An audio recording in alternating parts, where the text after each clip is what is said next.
官家，金军大军压境，此时乃危急存亡之秋也。为了大宋黎民百姓，臣请官家速助岳飞，不可再犹豫了。朕不是死了吗？大宋，我的大汉去哪？还有，我现在叫赵构，哦不对，是赵构。别管他呢，活着总比死了好。堂下所站何人？官家这又是在干嘛？微臣秦桧，蒙官家信重，天为右仆射，同中书门下平章事。你这个右仆射，同中书门下平章事跟丞相比起来怎么样？陛下，本朝不设丞相之职，微臣的官职一般也被称为宰相，实质上与以前的丞相差不多。虽然他不是相父，但既然跟相父是一样的官职，那想必也一定跟相父一样忠心耿耿，还能文能武。接下来的日子好过喽。阿青啊，你刚才说什么？官家，金军大军压境，如果我们不按他们的要求斩了岳飞，恐怕我大宋仅剩的半壁江山也要陷于战火之中啊！为了江山社稷，为了黎民百姓，还请官家速斩岳飞。这只剩下半壁江山了，快拿舆图来，将舆图递上来。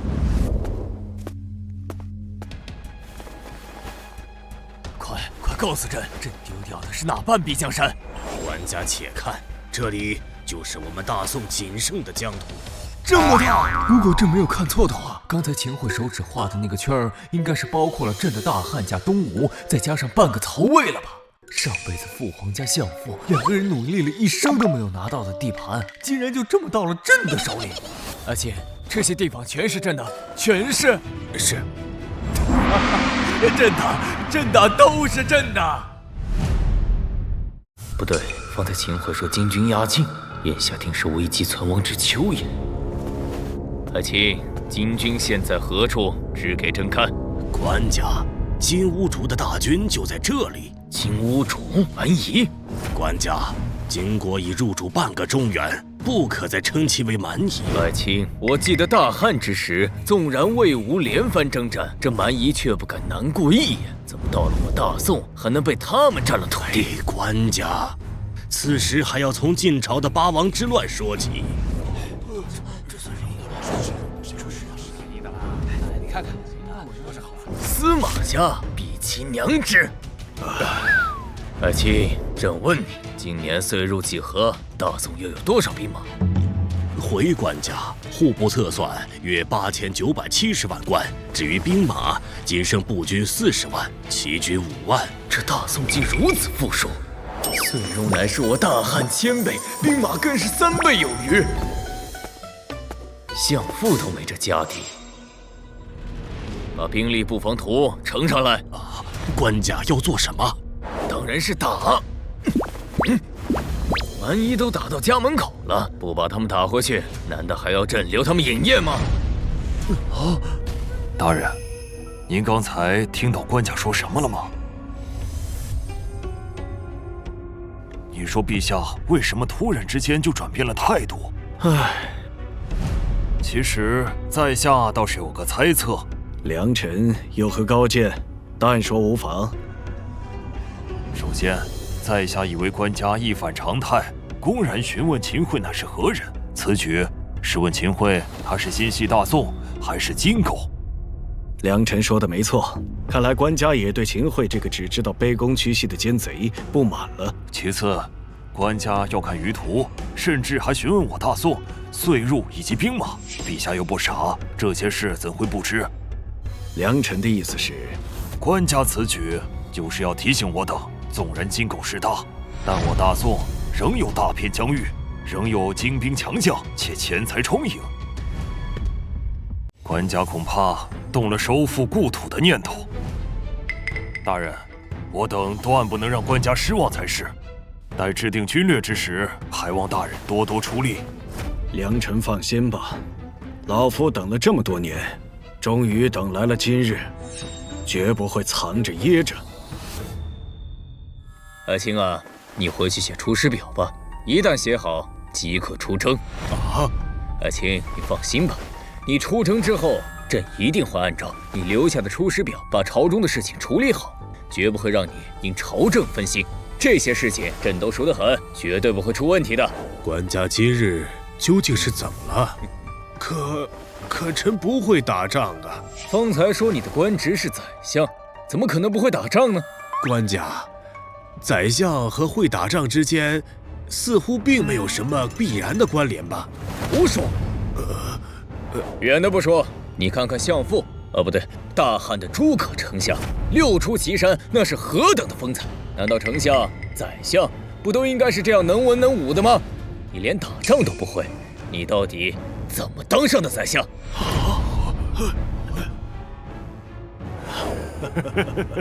诸葛丞相，那是何等神人！自大汉以降1000多年来，何时再出现过诸葛丞相那样风采绝世的人物？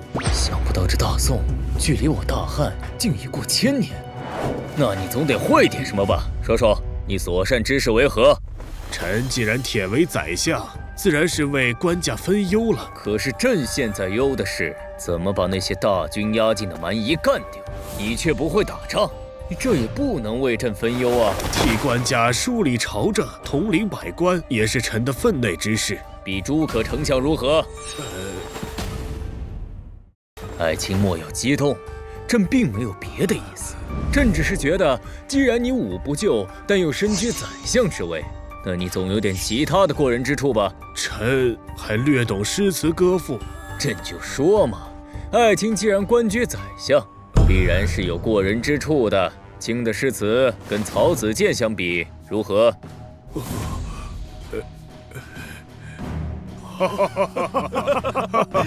看样子是不如了。爱卿，你究竟还会什么？臣还会一些书法。书法好，纵然诗词不如曹子建，但若是书法能比得上蔡邕，倒也对得起宰相之位。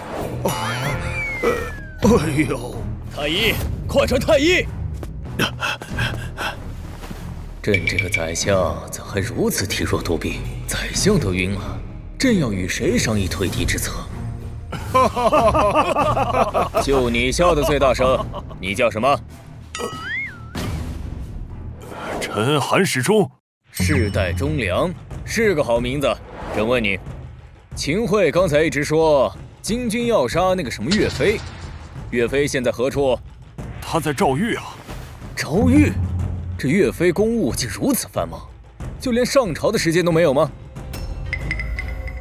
回官家，岳飞并不是在审案，而是被您亲自下旨打入的赵狱。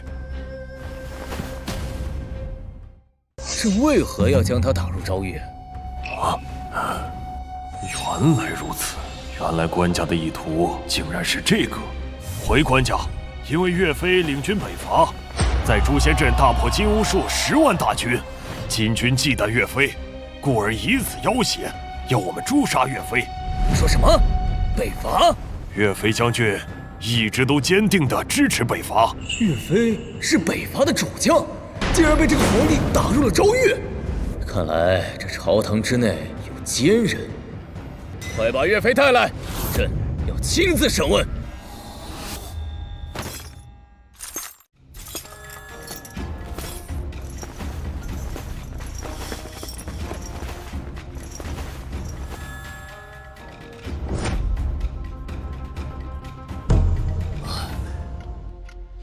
微臣岳飞拜见官家。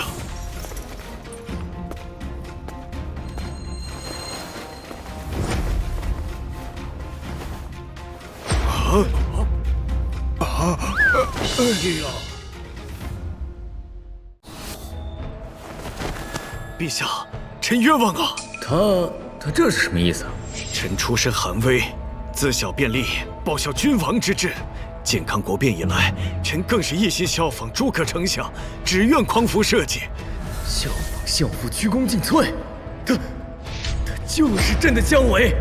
这岳飞，爱卿多虑了，朕岂会怀疑你？官家既不疑臣，为何以黄袍相示？披件衣服就是试探，当年父亲也给相父披过。爱卿啊，朕只是怕你着凉，并无试探之意。更何况当年大汉的昭烈帝不也常给诸葛丞相披衣吗？官家此话究竟是何意呀？官家竟替大汉救时，还将我与诸葛丞相相比，这……爱卿啊，抓紧养好身上的伤，朕还要靠你北伐呢。啊！官家不可呀！金兀术还在边境虎视眈眈，只有斩了岳飞，才能和金国议和。金兀术是何官职啊？金兀术乃是金国的兵马大元帅。原来只是个兵马大元帅，朕还以为他是金国的皇帝。他区区一兵马大元帅，凭什么命令朕这大宋天子啊？若朕因为一区蛮夷就斩我大宋忠臣，史书会如何记载朕？秦桧，我看你是想让朕成为千古的笑话。臣绝无此意呀！那金兀术那绝世名将，麾下10万大军更是骁勇善战，我大宋实在难以抵抗啊！臣请官家以社稷为重，以百姓为重。绝世名将，朕之姜维才是真正的绝世名将，区一蛮夷也配着绝世2字。爱卿，金兀术想让朕杀你求和，你愿用大宋的刀剑替朕告诉他答案吗？臣愿往驱逐金兵，收复中原，此乃臣毕生使命也。爱卿之言深合朕心啊！陛下之所愿，便是臣等使命所在。官家三思啊！金军压境，双方一旦开战，战场必定在我大宋境内。就算侥幸打赢，当地民生又要有几年才能恢复？陛下三思，请陛下三思。这满朝文武竟有一半是这秦桧的人，曾经这大宋的皇帝识人不清啊！既然都让朕三思，那朕就好好想想。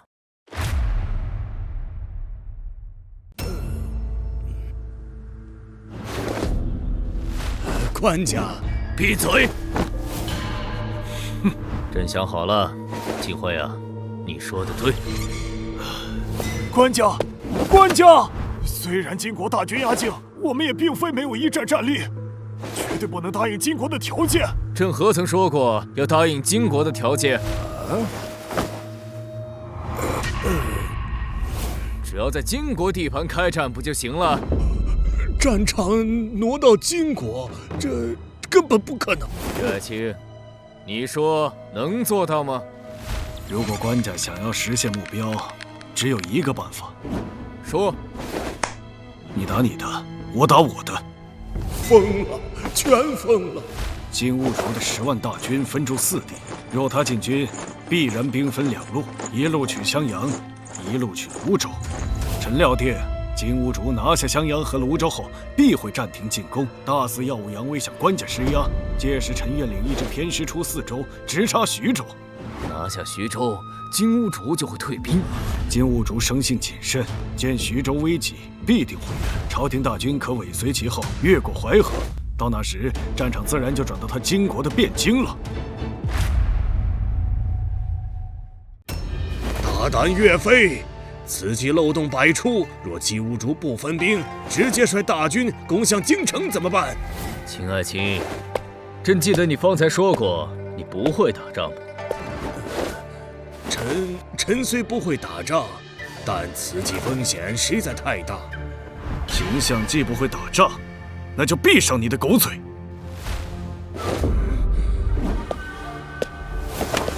陛下，臣莫其谢，曾奉旨领兵击盗，略懂战事，愿评价岳将军的对敌之策。你谁呀？略懂？如此大事，你就只是略懂？臣草包一个，我看你不如趁早一头撞死在这大殿上算了。臣既然无人辩驳岳爱卿之计，那接下来，岳爱卿，朕命你即刻统御兵马，准备北伐。臣遵旨，定不负官家所托，驱逐金兵，收复中原。陛下英明！完了，这下全完了，大宋要毁在他们手里了。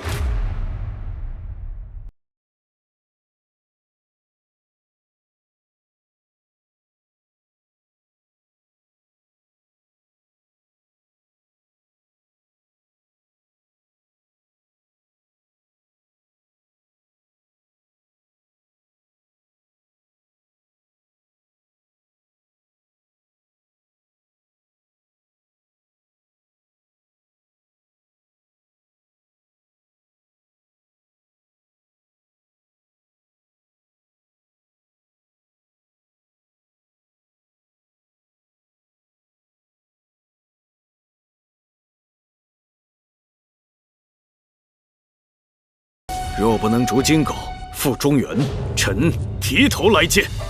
秦爱卿倒是积极，不如这监军之职由你担任。臣不善军旅，就这么定了吧。秦爱卿该立军令状。臣，哼，瞧你那个怂样，放心吧，朕只是逗逗你，让你监军，朕还不放心呢。管家，张俊张大人深谙兵事，可为监军。哦，张俊，臣在。既然岳爱卿举荐，你便为此次监军，可有意见？臣领命。岳爱卿，你要多少兵马？3万岳家军，足矣。3万？金兀术10万大军，你是以卵击石啊！秦相可知，当年诸葛丞相以数千之众，能退司马懿10万大军。说得好，朕再拨2万禁军，归你统领。谢官家，但禁军需由臣亲自筛选。准。即日起，你掌天下北伐兵马先斩后奏之权。官家三思，如此重权，无疑养虎为患呐。来人，将这人拉下去，斩了。臣还有意见，释放岳云、张宪等将。准。今日大事既定，退朝。百官谢恩，退。臣等恭送陛下。秦相莫要怪罪我，方才我实在是……岳飞自以为重新得到了官家的信任，哼，我有的是办法，让他有去无回。王举啊，这次可得打个漂亮仗。放心，此次定要直捣黄龙，扬我大宋军威。岳将军，请吧，官家唤你。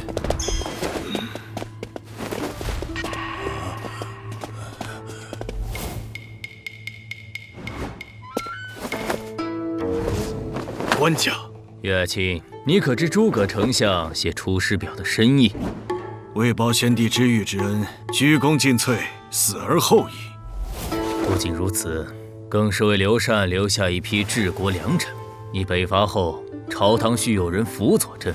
官家之意是？你也写一份《出师表》。臣一介武夫，恐怕难当此任。朕信你，明日朝会呈上来。官家此举是真把我当诸葛丞相了。相爷，官家让岳飞写《出师表》。什么？他要效仿诸葛丞相？相爷，我们正好可以借此弹劾他结党营私。此计甚好。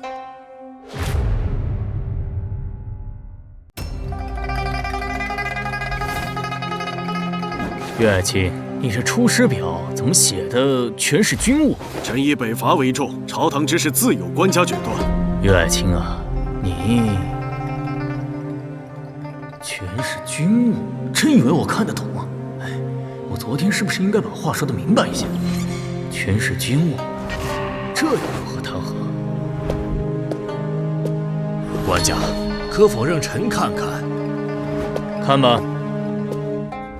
官家，岳飞这避重就轻、言而无物，分明就是不想分权。臣弹劾岳飞，意图独掌军权。朕要的就是他掌军权，否则军权若是落在你们这种蠢猪手里，我大宋焉有出路？秦爱卿，你还有何要说的吗？臣无话可说。如此甚好，岳爱卿，希望你不要让朕失望。臣当不辱使命。唉，这可如何是好啊？万一岳飞真胜了，日后这朝堂上岂不是要压相爷一头？相爷，无论如何不能让岳飞成事啊！相爷，金兀术密信。金兀术要在半路截杀岳飞。相爷，我们可与金兀术配合，将岳飞……此事我们绝不可直接参与。这样，你传信给金兀术，将岳飞粮草的必经之地尽数告知。是，相爷。如果我大汉当初能有如此众多大军的话，该有多好！朕希望你们早日凯旋，到了那时，朕再在这里迎接你们，为你们庆功。高呼万寿！岳飞一走，朝堂全是废物。这秦桧比黄皓还不靠谱。官家，四周战事需定夺，臣以为当令岳飞稳扎稳打。岳飞是大元帅，轮得到你指手画脚？官家，岳元帅起戏。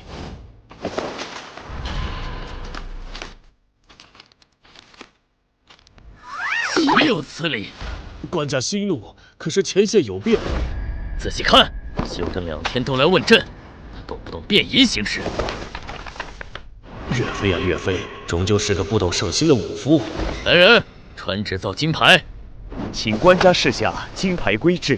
巴掌大，正面刻奉旨出征，万事自决。背面写勿以小事烦朕。官家，此不合祖制啊！朕就是规矩，照做。是。这金牌倒是能做文章。800里加急，将这金牌连同朕回信送往前线。是，官家，我这就去。官家，300太学生敲登文鼓。太学生登文鼓，当鼓之祸要来了。中卿平身，何事喧哗？学生陆游，拜见官家。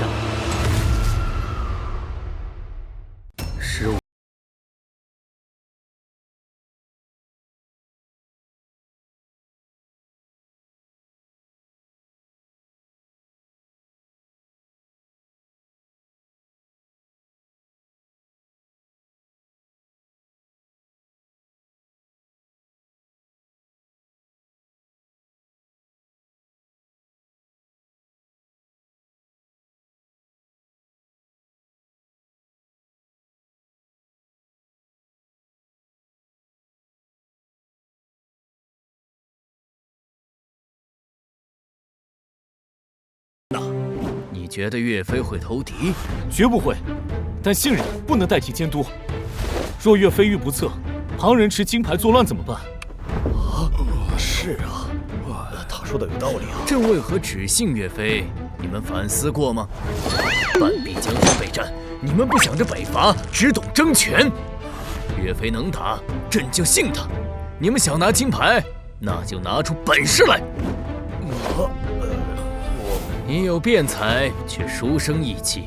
朕任你为观察使，去前线看岳飞如何打仗。学生遵旨。散了吧。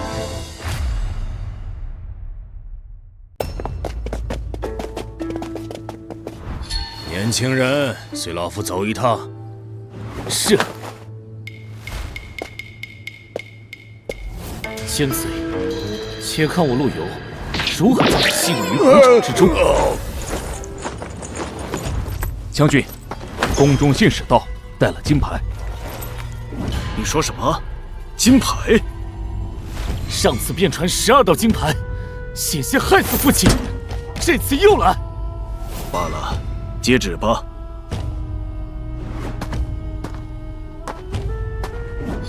岳元帅，官家有旨，为何这般模样？臣接旨，请官家赐死。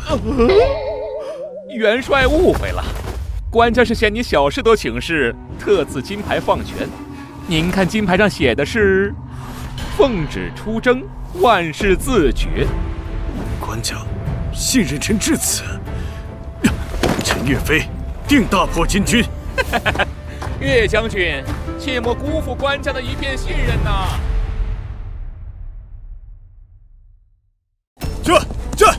将军，快开城门！将军且慢。怎么了？将军，你没听到他声音吗？似乎后面有人追赶一样。这，死守城门！天可怜见，我真就是好心一句提醒啊，结果自己就被派了出去。可是真没想到啊，那岳家军是真的不讲武德。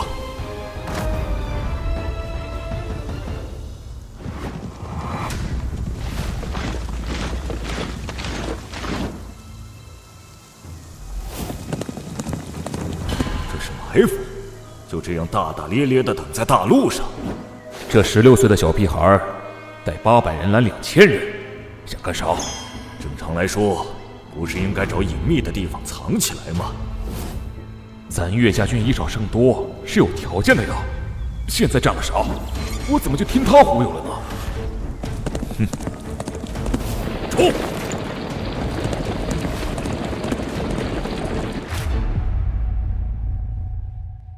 不好，有埋伏，快跑！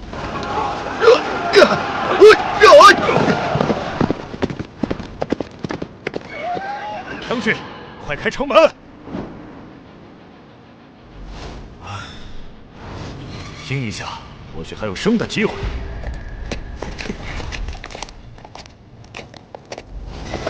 好，撤！这！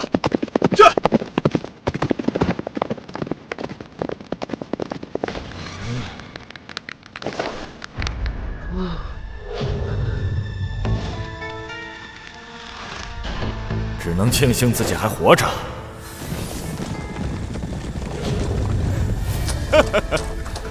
没想到，观察使，你的武艺平平，但这脑子是真好使啊！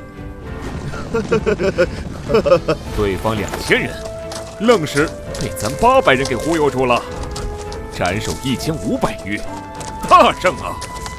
快说，到底咋想的？其实这一战，咱们能有这么大的斩获，都是元帅的功劳。没想到你是这样的观察使，将军他都没在这儿，你也能把功劳算将军头上？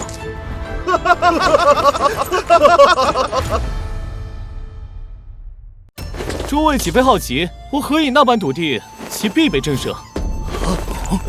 对啊，因为我等皆是岳元帅的兵。岳元帅可是曾经在诛仙阵大破金兀术10万大军的超级无敌大宋第一猛男。你说这些精兵见到元帅的时候，岂有不惧之理？齐聚无疑。金兀术犹不敌岳帅，何况区精兵？吾等对敌不可单持勇力，看其畏惧所在。以魏元帅威，未知其不在，此乃吾等良机也。且咱们以800人逆势而击2000之众，这不是傻子才能干出来的事吗？可咱们是岳家军，是元帅的兵啊，他们敢把咱们当成傻子吗？所以他们会怎么想？是啊，他们肯定会想，吾辈身后定有伏兵。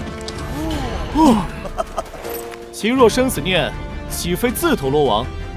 今番此举，主打的就是一个狐假虎威。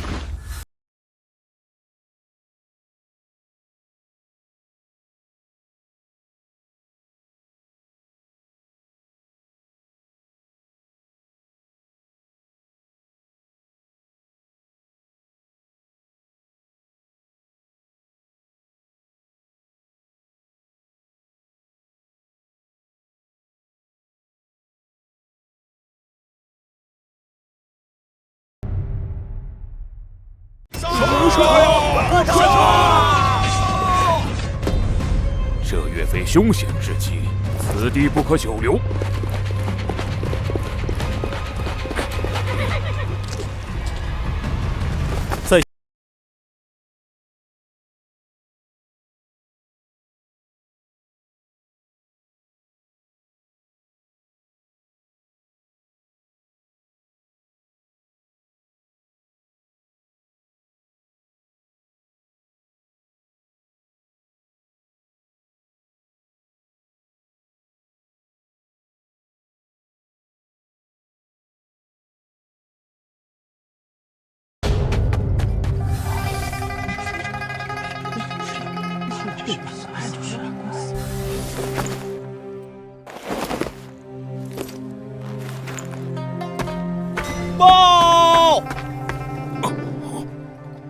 你有哉！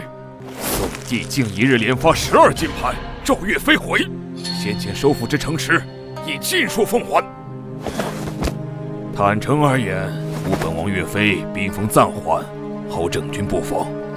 未料宋帝竟如此给力，若非经国谍报尽在吾掌握之中，吾真要猜宋帝是吾所派其子也。自从那一次岳飞被宋国皇帝给召唤回去了之后，我也算是否极泰来。1年来，各条战线虽略有挫折，但整体算得上势如破竹。大军已经压到了宋军边境，宋国只能割地求和了。谁敢想，我还是今天丢一个城，明天又丢一个城的凄惨状态。仅仅1年，攻守之势就全面异形了。这一切都要归功于宋国那给力的皇帝呀！这宋国皇帝这么给力，要不试一试他能不能更给力？在下宋国使者，奉宋主之命，特来呈递两国修好之愿。想要和谈，可以呀，先把岳飞斩了再谈。元帅，容臣回禀陛下。我对天发誓，我真的只是随便试探一下呀，纯属有枣没枣，打一竿子试试。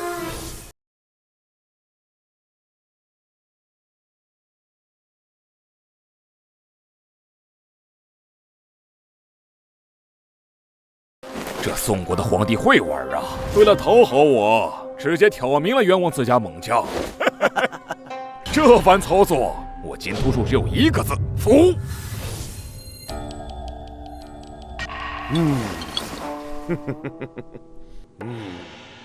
现在就坐等宋国送岳飞人头来了。宋国皇帝把岳飞给放了。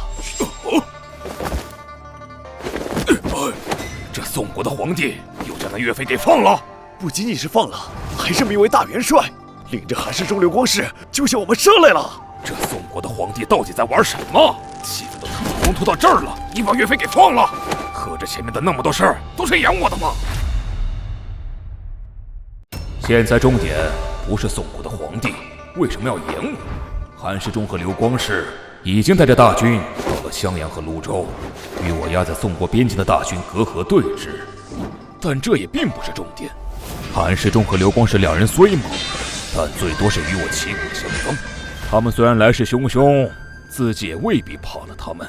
毕竟我在这边境上也放了10万大军，大家一时之间其实谁也奈何不了谁，这仗就按部就班的打就是了。可是有一个很重要的问题，岳飞去哪儿了？驾！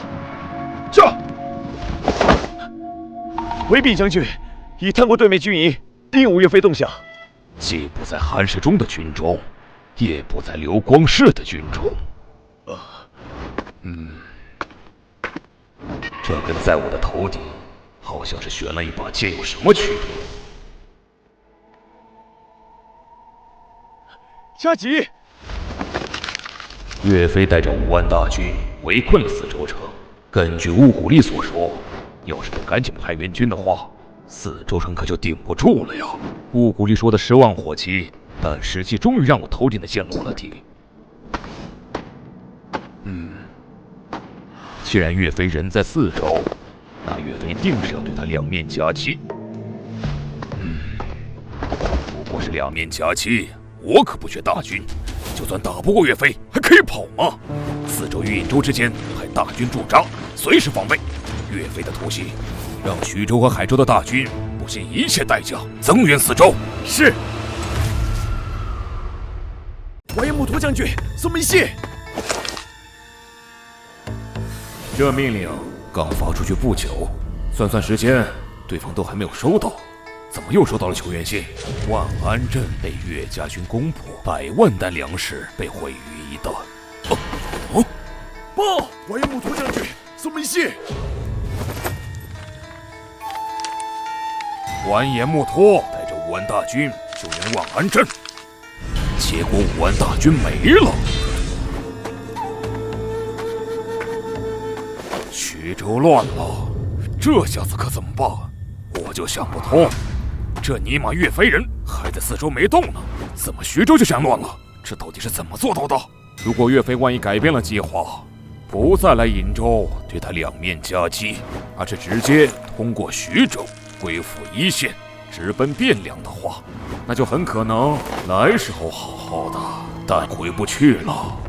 我得赶紧撤回汴梁，那里离黄河近，我就还能渡河回东北老家。想撤没那么容易，韩世忠和刘世光两人还对我虎视眈眈呢。如果两军对阵的话，我真不会怕了他俩。可这里距离汴梁路途遥远，只要我一撤，他们必定尾随而至。若是想在他们两人的眼皮子底下把10万大军带回汴梁，非得掉层皮不可。更不要说还有岳飞在一旁，已是伺机而动了。所以到底怎样才能安全的撤离，现在都无路可走了。大元帅，司马先生求见。我真是急晕了头了，怎么把这货给忘了？快请。是。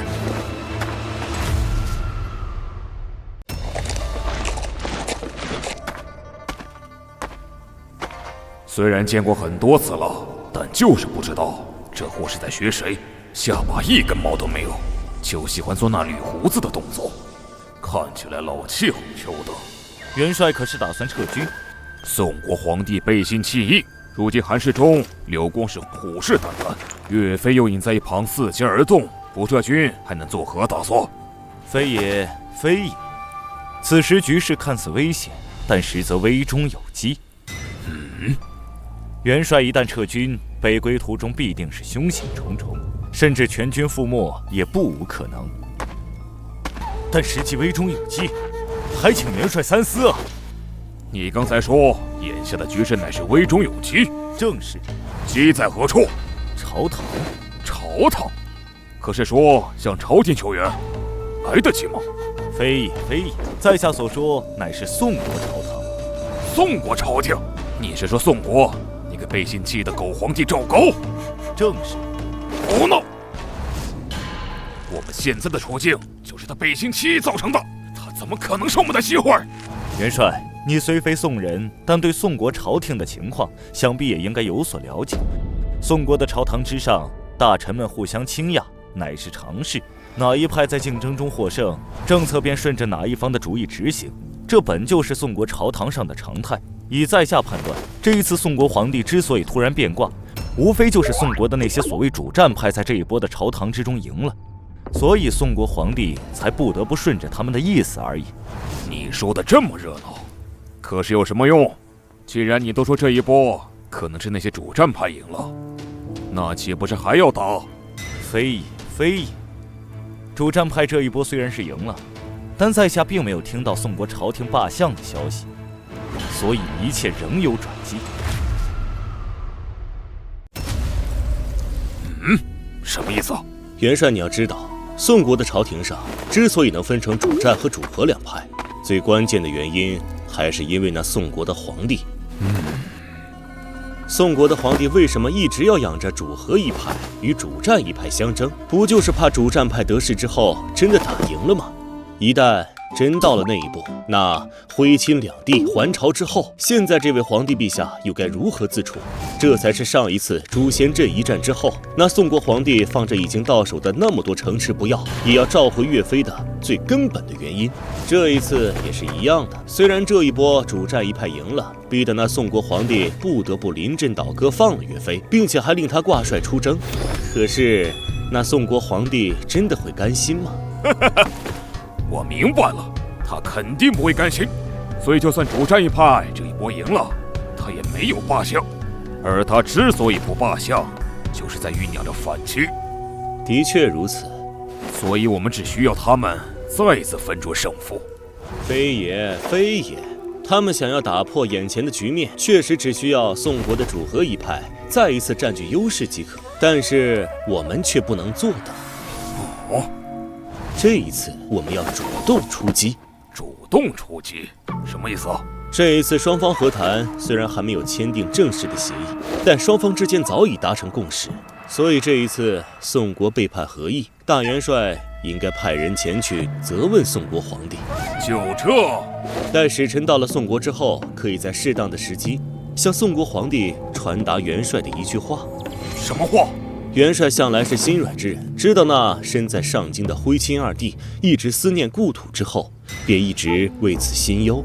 就算两国之间不能达成和议，元帅也不忍夺人之情，一定会择吉日送徽钦二帝回返大宋，以解二帝思乡之情。原来爹和大哥还能这样用，这个办法越品就越觉得妙。你不是不想和谈吗？那我就把你爹和大哥送回来，到时候看你这皇帝怎么办。最妙的是，这个办法还不怕那宋国皇帝不答应，只要在公共场合把这话放出去，整个大宋谁敢说不让那两位爷回来？所以只要是答应了，就只能赶紧抓了岳飞退兵。你要不答应，那就去争谁当皇帝去吧。这一波你赵国可能会赢，但我金兀术永远都不会输。谁出使才合适呢？元帅可是为出使的人选优先。是啊，如果元帅不弃，在下愿替元帅走这一趟。我压根儿没打算见这狗屁使者，你万一首领来的，我都不稀得见你。你要派个使者就想来见朕，给你脸了是吧？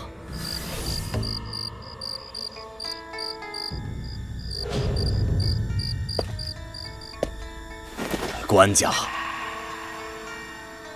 我大宋乃泱泱大国，自当雅量。官家，算了，看在他最近陪着自己斗蛐蛐的份上，就见一面。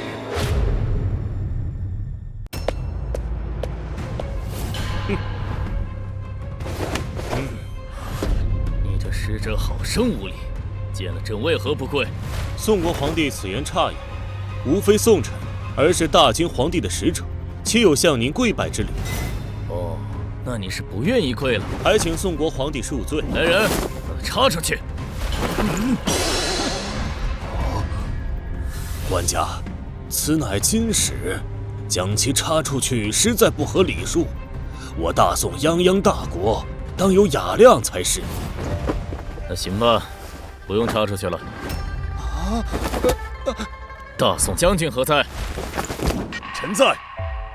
教教这蛮夷使我大宋的规矩。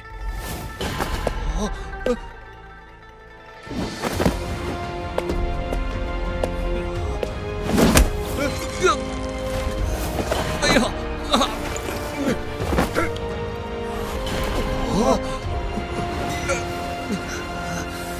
宋国皇帝是要和我大金开战吗？你这使者莫非有脑疾？朕的大军不正在与你们那叫金什么的那玩意儿对峙吗？双方已经开战了，你还问朕是否要与你们开战？如果你要真有脑疾的话，朕可传太医为你医治。我大宋泱泱大国，这点雅量还是有的，你需要吗？我什么我？你刚才的礼仪虽然不是行得很规范，但蛮夷嘛，对你们的要求也不能太高。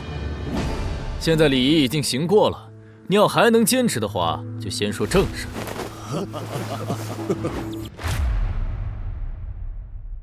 我本是宋国一个普通的落魄书生，1年前帮着金国的皇子金兀术解了诛仙阵之围，成了金兀术的座上宾，岂能被你们如此对待？金兀术是谁？那可是金国的皇子，成了金国皇子的座上宾，这叫什么？叫飞上枝头变凤凰。这次出使宋国，我不仅要完成大元帅交给我的使命，还要让宋国的君臣们看看，你们当年看不上的落魄书生，此时已经成了需要你们仰望的存在。正常来说，使臣见皇帝，依照对方的礼节行礼是很正常的事情。如果对方国家确实行的是跪礼，那使臣客随主便也并不是不行。可我偏就不跪，我要站着跟宋国的皇帝说话，这就叫30年河东，30年河西，莫欺少年穷。可真没想到，这个口中喊着大国自当雅量的宋国皇帝，竟然如此的不讲武德，让大汉将军打我腿弯，按着梆梆梆磕了9个头。装逼第一步就这么莫名其妙的失败了。真想转身就走，但是任务还没完成，小不忍则乱大谋。等着吧，今天的一切，我司马铁牛一定会报复回来的。金国使者司马铁牛。等会儿，你说你叫什么？吾乃金国和者司马铁牛。你说你姓司马？正是。你们还在等什么？赶紧拉出去斩来呀！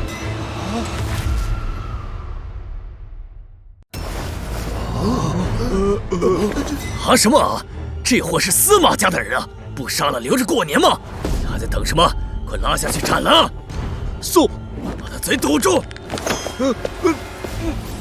官家不可呀！两国交兵向来不斩来使，如果斩了他，恐对官家声名不利呀。老秦不愧是跟着一起玩过蛐蛐的人啊，处处都知道替朕着想。老秦真是个大好人啊！可是老秦啊，今天朕还真不能听你的。这货他姓司马，司马老贼的后人啊。司马老贼那可是相父半生之敌，当年要不是他，相父能带着满腔遗憾病逝于五丈原吗？别说是有损朕的生命了，就算是有损朕的寿命，今天这姓司马的家伙也非死不可。这……爱卿，你不用再说了，今天朕必斩这贼子！你们还等什么？拖下去，斩了！遵旨。官家，真的不可！无故斩杀别国使者，两国岂不是要不死不休？晋国蛮夷，两国本就是不死不休。朕斩他一个使者又何妨？不过，爱卿说的也有道理。我大宋乃泱泱大国，礼仪之邦，要无故斩了他，好像确实不好。爱卿啊，你帮他想个罪名如何？官家，您的意思是要臣帮他罗织罪名吗？爱卿啊，不要把话说的那么难听。什么叫罗织罪名？那叫总结他的罪行。这个你不是最擅长吗？快，给他想个罪名。我强烈怀疑官家在内涵我，但我没有证据。朕想到了，不用编了，就上次你给岳爱卿那个罪名，是叫做莫须有，对吧？这罪名岳爱卿是用不上了，就送给这个司马小贼算了。这能用一个岳爱卿曾经用过的罪名，真是便宜他了。感觉抓到证据了，官家就是在内涵我。可就算抓到了证据，我也没什么办法，毕竟我还有任务。官家，虽然两国之间战端已开，但毕竟是金国皇帝的使者，不如先听听他要说什么，之后再做决定。朕不听，他见了朕连跪拜都不愿意，能说出来什么好话？以朕料想，他无非就是那金国皇帝派来挑衅于朕的。既然他要挑衅朕，杀了便是，何必浪费时间？官家，臣可以为他担保，他绝不是来挑衅官家的。我们听他……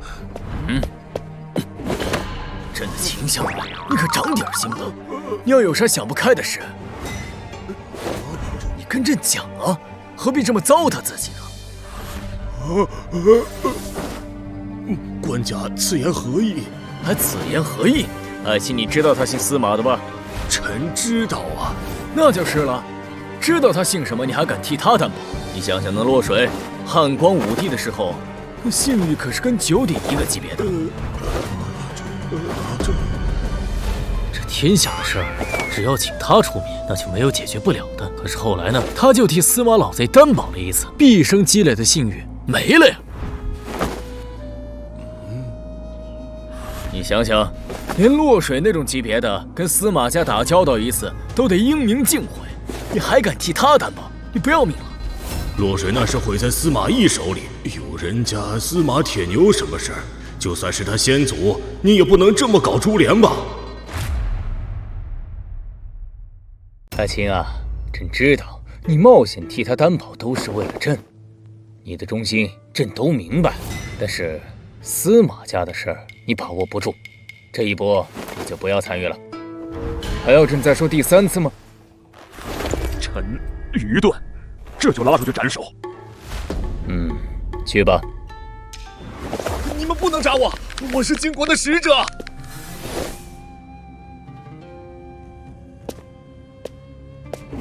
官家，那司马铁牛到了京城之后，臣按照礼仪曾经接待过他，他透露了一个重要消息。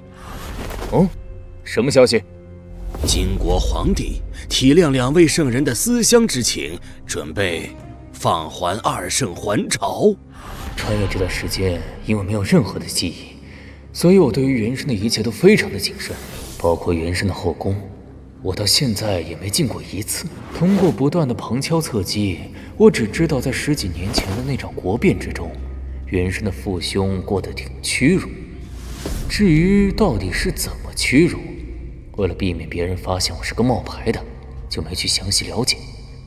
但我来了这么长时间，既没听过也没见过那2位，我便一直认为那2位已经不在了。可是刚才听秦桧那意思，元神的父兄都还活着。他们什么时候把朕的父兄送回来？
无论他们提什么条件，朕都不会答应的。为什么？为什么？朕一个大汉的皇帝，受蛮夷胁迫和他们谈条件，丢不起那个人。没有为什么，朕有一句话，爱卿们记一下：我大宋皇帝，并非不能与人谈判，但任何时候，都绝对不能接受在受到胁迫的情况下与人谈判。我大宋可以败，可以亡，但绝不受人胁迫。如果后世子孙违反了这一条原则，那么他就不再是朕的子孙，不配当大宋的皇帝，天下万民可共诛之。都记下了吗？这是我大宋的官家说出来的话。哎呀，我们还是太保守了呀。官家，那2圣怎么办啊？你现在就去传旨给岳爱卿，让他去接回朕的父兄。奴婢遵旨。虽然赢回2圣代表着大宋脸面，但若是现在时间不合适啊，岳飞这一次的出兵，说白了，只是为了了解金兀术大军压境之危而已。现在突然把目标变更成赢回2圣的话，准备明显不够。可人家要赢回的是自己的亲爹和亲大哥，他们该怎么劝？等一下，你告诉岳爱卿，朕的父兄是一定要赢回来的，但是这件事只能在有余力的时候去办，绝不能因为这件事打乱作战节奏。如果时机不合适的话，再过一段时间也是可以的。朕的父兄深明大义，必然也会支持我，听懂了吗？奴婢听懂了。去吧。赵构居然会这么操作，既坚定地表示了一定会将对方接回来，又不限定具体的时间。此般举措套在大宋头上的紧箍咒也就彻底没了。以后金国再想拿这一点来拿捏大宋，也再无可能了。这真的还是他们认识的那个官家？岳飞，听旨！官家口谕，朕闻2圣风霜劳苦，你向来忠孝，可自责及时，选调兵马迎2圣回宫。官家真的下旨让我去迎回2圣？元帅这是怀疑咱家假传圣旨不成？天使见谅，岳飞只有太过震惊而已，并没有怀疑天使的意思。元帅，你不用这么紧张，咱家只是跟你开个玩笑而已。说实话，不仅是元帅没想到，满朝诸公也没想到，官家会这么容易就破了对方的杀手锏。官家的智慧，真的不是我们这些下人能够揣度的呀。不知元帅准备何时接回二圣？自然是打赢了金国之后。甚好，我便回去回禀陛下。与刘同博见面之时，我已率军离开泗州，行军到了洪县。泗州与颍州之间隔着那么多的大城，我可不相信金兀术会毫无反应地等着被我两面夹击，所以我的目标便是徐州，进而挥兵汴梁。如今见了刘同博，知道了朝堂上发生的事情，看来原来的计划可以变得更加激进一些。那司马铁牛的出现，就说明金兀术已经怕了。既然对方怕了，那就让对方更怕一点。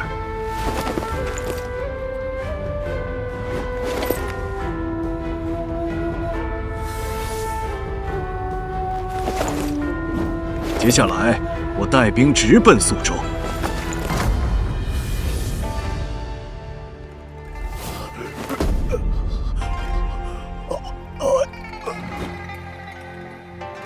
大元帅怎么样了？此人是……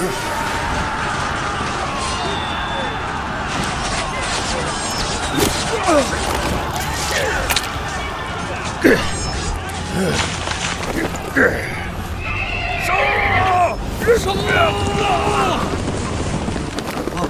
韩将军，大帅他是气急攻心，中风了。给你1个时辰的时间治好大元帅的中风。要不你来，那是中风，又不是马上风。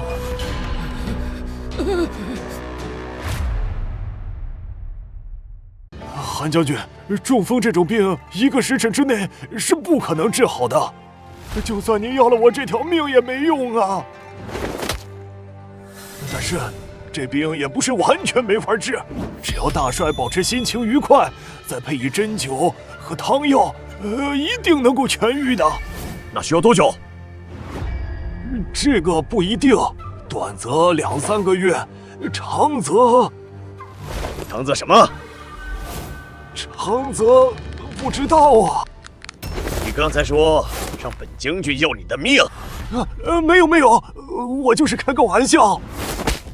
哎呦，既然你这么想死，本将军就成全你。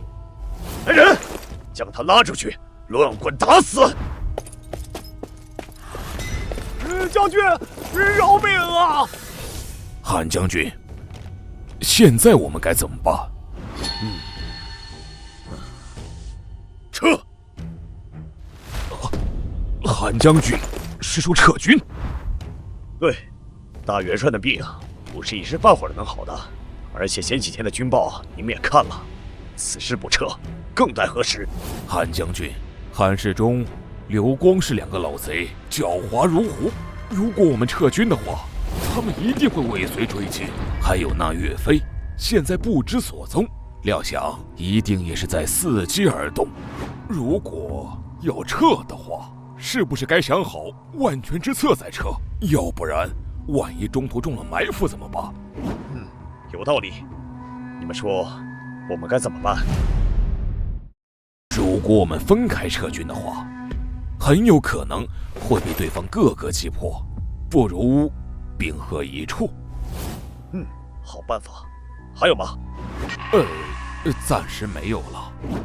你们呢？大元帅平时总教导我们要集思广益，现在都来说说吧。不如留下一部分断后。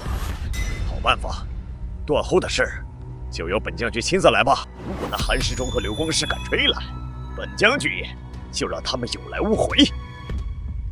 还有吗？我听说宋国有个成语，好像叫什么对，欲擒故纵。咱们现在不是要撤吗？要不然咱们先打一波。有办法，这一仗我和真的力我俩来打，你们先做好准备，等我们打起来之后，你们就开始撤，有意见吗？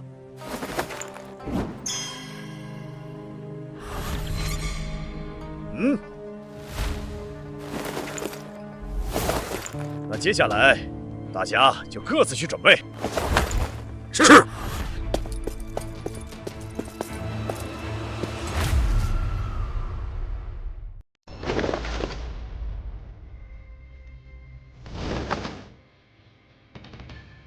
现在将军的情况，尚需治疗，但具体时间，我这实在是不好。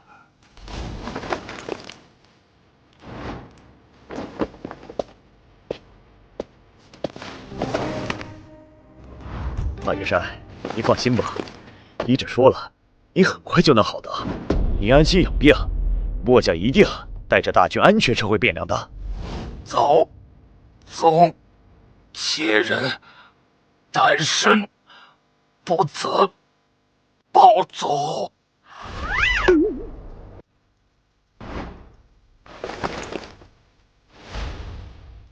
大元帅，您放心吧，您的意思我都懂，我一定会把大军安全带回去的。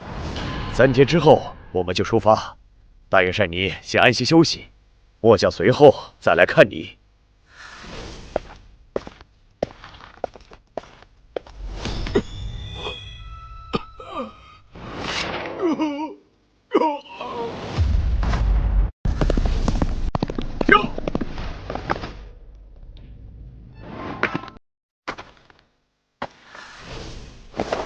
按照韩世忠的分析，金兀术在得知了关家的态度之后，有极大概率将会撤军。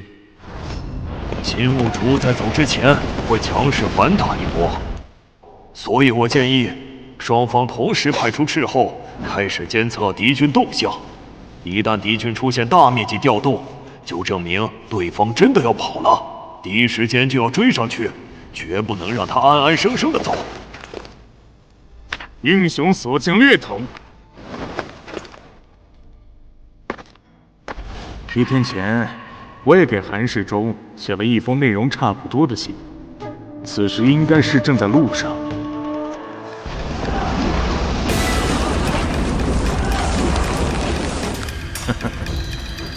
看来这是真要跑啊！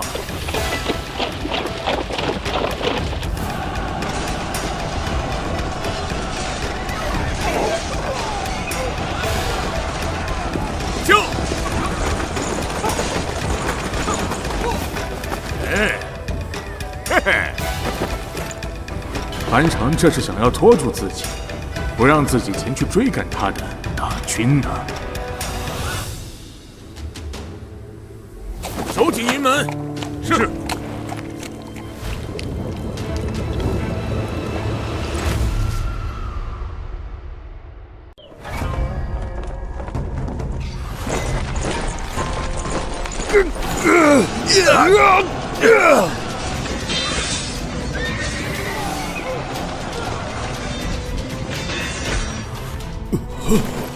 对方出战的人看着怎么都这么脸熟呢？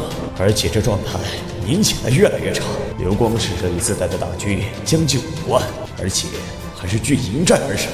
刘光世带了5万人，而他每次出战只带1万人。正常情况下，他有足够的时间让手下的5万大军轮换着出战。换句话说，他手下的普通将士们出战一次能歇4天，足够他们把体力休整过来。可是他们的样子看起来一个比一个疲惫，根本就不像是歇了4天的状态。而且连着打了4天之后，有很多兵丁我都感觉见过不止1次啊！难道这些天和他耗在这里的一直都是这1万大军？如果这样的话，剩下那4万人跑哪儿了？莫非我中计了？火刀军，赶紧做饭！不管太阳是否落山，先杀过去！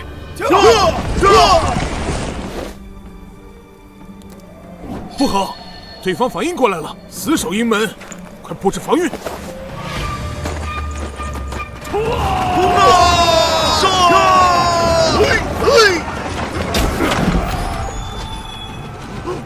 我最后一波箭雨，撤！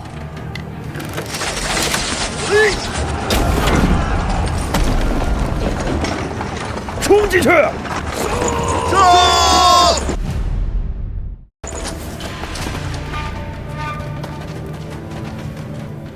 不对劲儿，这大营很多地方没人住过的痕迹，被流光师牵制了。还有1万人拖住，4万大军呢。这一箭轮到我怪了，是火油！可恶，流光师早有准备，就等我上钩。先几日要是来投井，他也早被火烧了，真是错失良机。先想办法跑出去。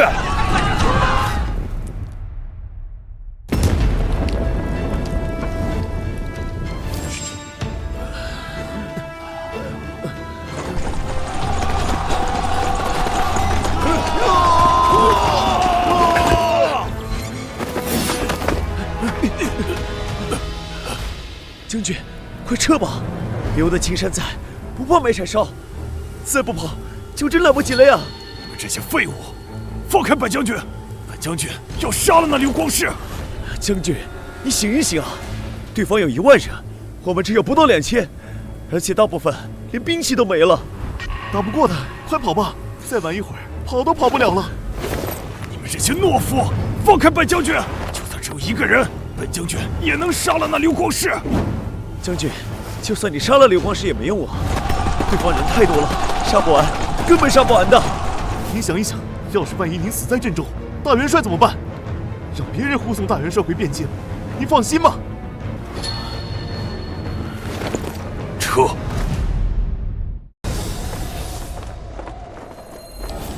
末将韩世忠拜见元帅。2位老大人，就别这么捉弄小子了呗。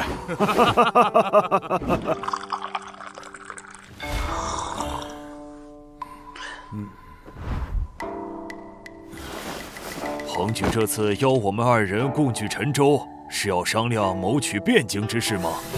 实不相瞒，这一次邀请2位老大人共聚陈州，是想与2位老大人商量撤军之事。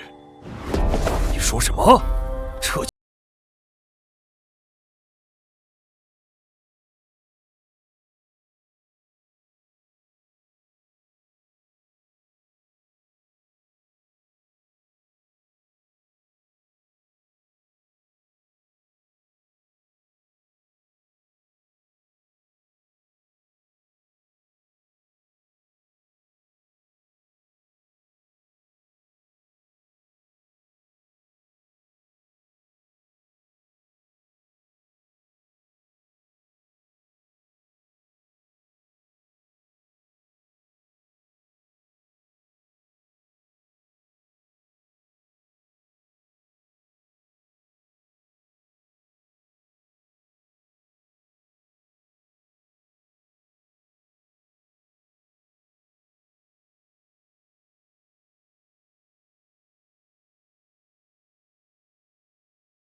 哈明士，金兀术手下那个号称神算子的第一谋士。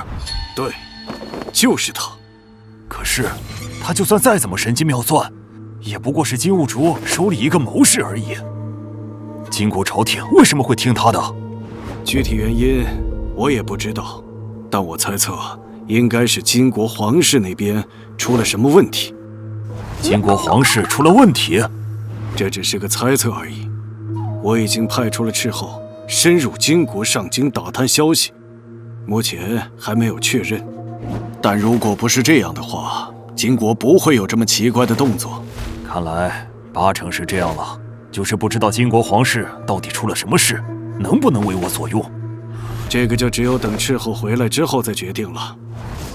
我们还是想想现在该怎么办的问题吧。虽然对方的援军已经到了开州，但从距离和时间上算，我们行动够快的话，仍然有机会拿下汴梁。不如试一次。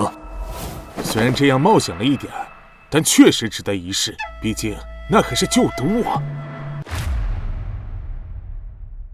要不我们试一试？两位老大人，岳飞想收复旧都的心情，跟两位是一样的。但是，敌人的援军已经到了开州，我们就算拿回了汴京，敌人也是瞬息便至。与其强行冒险，不如先全力把这次吃下的地盘好好消化一下。这一次，我们三军一共攻下了11州132县。只要把这些地方经营好，下次北伐之时将是一路坦途。不知两位老大人以为如何？下次？谁知道下次是什么时候了？彭举，你还年轻，可你不想想，我们俩都多大了？谁知道下次北伐还能不能拿得动刀？两位老大人老当益壮，下次北伐必然还是先锋。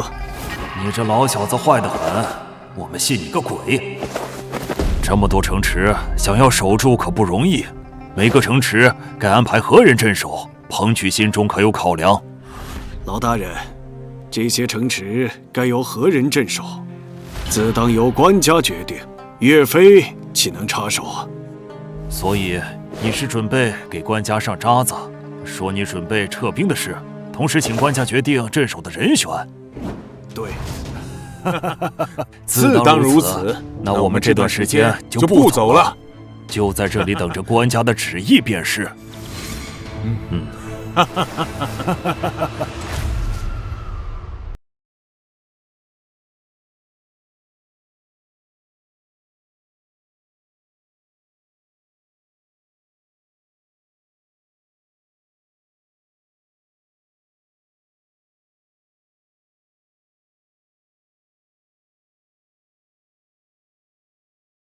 臣绝对没有抗旨啊！没有抗旨，朕给了你2块金牌，让你自己决定关于打仗的事。可是你呢，一而再再而三的拿你打仗的事来烦朕，你还说你不是抗旨？而且这一次你比之前更加的过分，你自己打下的城池，你自己不安排人去守，你让朕给你安排，凭什么？你把朕当你家的小厮了吗？你这是目无君上，你知道吗？官家，臣绝对不敢拿您当我家里的小。啊，不对，任命官员乃朝廷之本，臣岂敢逾越啊？任命朝廷官员当然是朕的事，但是这些城池是你打下来的，朕连那些城池在哪里都不知道，更不知道那些城池现在是什么情况。你让朕来决定派谁去守，万一他们守不住怎么办？记住，以后再遇到这种事，你打报告，朕批条子。听懂了吗？臣遵旨。你已经不是初犯了，所以朕又给你撕了块金牌提醒你。爱卿，你打算什么时候还朝？等你回来了之后，朕认你当宰相。臣何德何能，敢忝居宰相之位？还请官家另择贤明。朕不用猜都知道，你肯定要推辞，但朕已经决定了，朕的宰相肯定是你。不过，朕也知道，北伐成功之前，你估计也没什么心思帮着朕处理朝政。这样吧，你再给朕推荐个宰相人选，这样你出征的时候，他就可以帮朕处理朝政。咱家这里恭喜元帅啊，不，宰相大人了。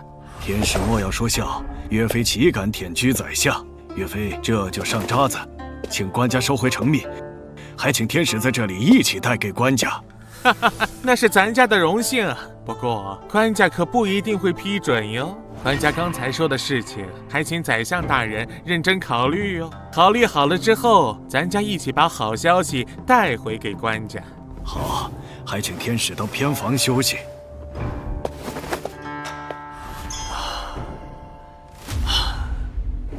本以为留下来能看一出好戏，结果竟然见到了产房产喜讯，真是羡煞旁人呐！是啊，以前在元帅面前咱俩还能坐着，这以后见了宰相大人，恐怕就只能站着喽。对呀，咱俩还没给丞相大人送礼呢，以后不会被穿小鞋吧？呀，还真是哟。要不咱俩先给宰相大人磕一个吧？磕一个，磕一个。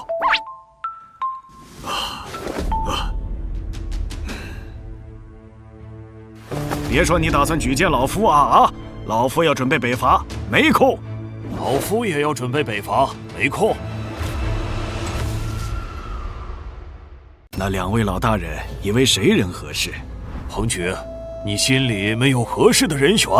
两位老大人自然是最合适的人选，但既然两位不愿，非也不能勉强，只好再向官家举荐他人。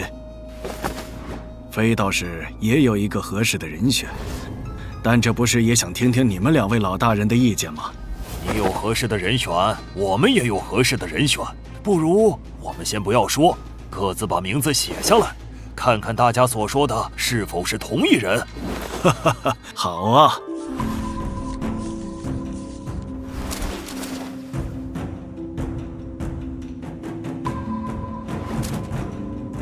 哈哈哈哈哈！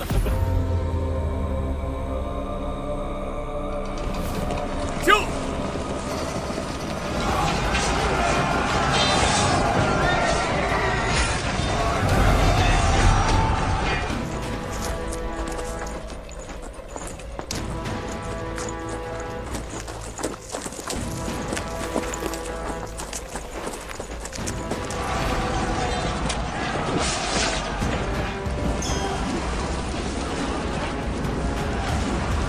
给我追！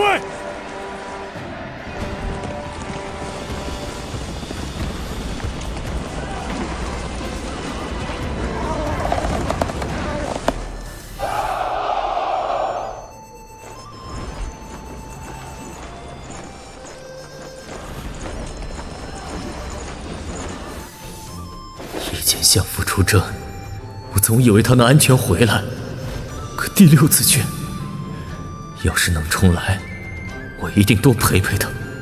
所有人前往50里外迎接岳飞。官家，这规格从未有过呀！岳飞何德何能？站得越高，摔得越狠。官家如此宠岳飞，万一哪天变卦，岳飞就完了。你们不想去是吧？那朕自己去。一下就能受伤，太远都是演的。皇帝出征50里迎接，本朝可从来没有过呀！吾皇万岁！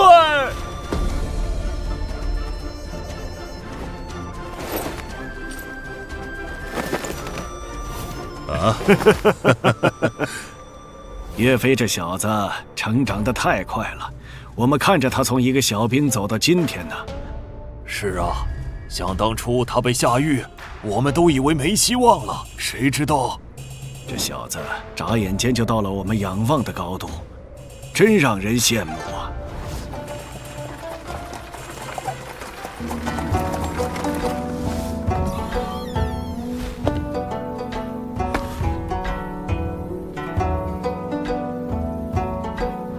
参见陛下，陛下万岁，万万岁！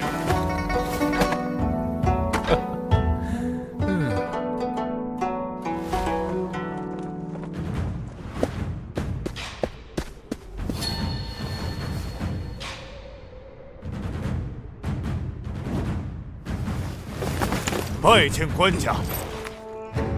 相父，若大汉有这么多兵力，您该多高兴！这一次，我不会让您失望的。大宋的将士们，大家都辛苦了！吾皇万岁！我们只是贼配军，官家却如此厚待，我们该如何报答？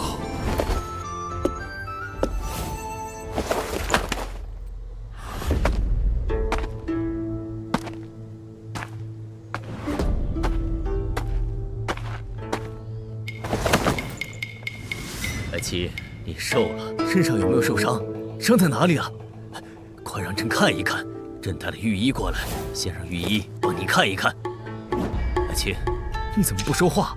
到底伤到了哪里？快和朕说呀，正好让御医给你看。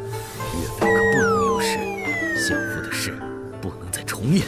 爱卿不会是伤到不可说的地方了吧？不要怕，朕的御医是全天下最好的。如果他们也治不好的话，朕就发圣旨，让天下所有的医者都来给爱卿治病。爱卿，你快说呀！不要讳疾忌医，快告诉朕，到底伤到了哪里？回官家，臣并没有受伤。没有受伤？那你脸怎么这么红？官家，臣只是感觉愧对官家的信众而已。臣真的一点伤都没受，连个擦伤都没有。怎么可能？行军打仗怎么可能一点伤都没有？官家您看，臣真的没有受一丁点伤。没有受伤就好。走，跟朕回宫，朕为你准备了最盛大的欢迎宴会。两位爱卿，你们跪在这里干什么？臣拜谢官家恩典。平身吧，你们带着大军快回，朕在宫中准备了欢迎宴会。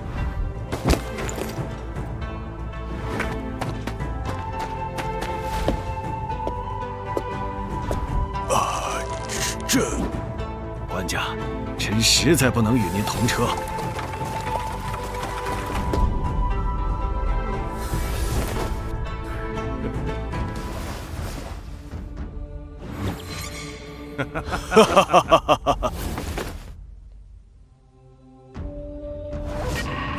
岳飞到底哪儿好？官家为何如此宠他？出城50里迎接，还天天秉烛夜谈，这也太过分了。奉天承运，皇帝诏曰：镇国大将军岳飞督师北伐，大获全胜，公冠群臣，特加授右仆射同中书门下平章事，钦此。官家，臣德薄才浅，不足以胜任右仆射。同中书门下平章事这位，还请官家收回成命。岳飞这小子，怎么就不愿意当宰相呢？行，我收回成命，收回成命。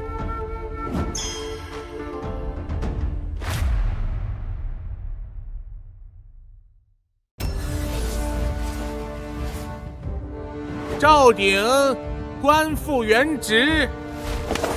谢官家。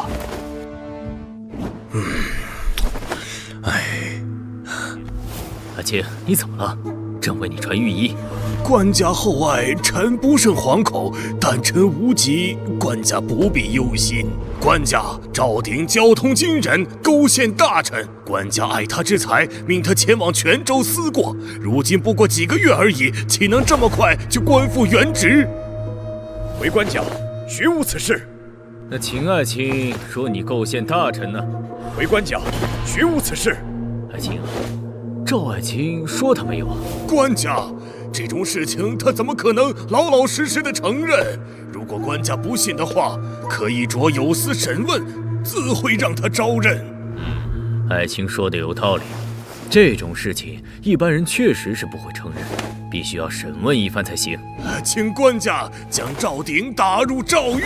可是赵鼎他是岳爱卿向朕举荐的呀，岳爱卿举荐的人怎么可能对朕撒谎呢？所以朕相信他。哎呦！快传太医，一定要认真给秦爱卿看病。就因为岳飞举荐，官家就信我？岳飞何时受宠至此？朝中到底发生了什么？各位爱卿，我们来议议北伐之事吧。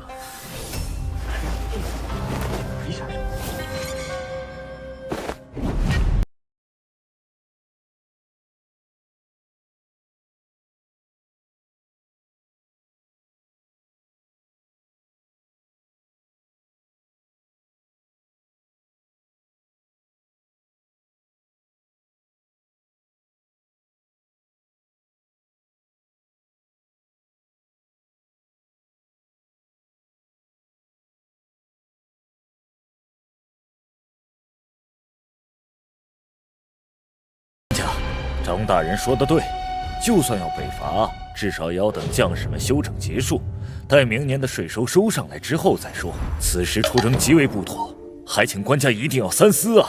官家，臣以为2位大人所言甚妙。我大宋拥兵40余万，此次出征不过调兵10几万人而已。就算此次出征的将士还未来得及休整，也可以由其他将士轮换。至于粮草不济，更是无稽之谈。此次出征，岳元帅所部几乎算得上是救粮于敌，准备的粮草根本没怎么消耗，而且这些年在官家的励精图治之下，国库前所未有的充盈，应对北伐完全没有问题。最重要的是，我军刚刚大胜一场，经过此时正如丧家之犬一般，惶惶不可终日。相反，我军大胜之后，正是士气高昂之时，敌军士气低迷，正是出征的绝佳时机。2位大人找尽各种理由反对北伐，到底是何居心呢？张大人说的没错，下官也想问问2位千方百计阻止官家北伐，到底是何居心？坊间一直有传言说，秦相自从被金军俘虏过一次之后，便已屈从于金狗，所以才不断打压朝上主战的大臣，阻止朝廷北伐。2位大人莫非与秦相一样，是受了金狗的指使？我不过是主张和谈，可不是经国细作。哎呀，别打了，怎么如此呢？啊，万不可收手！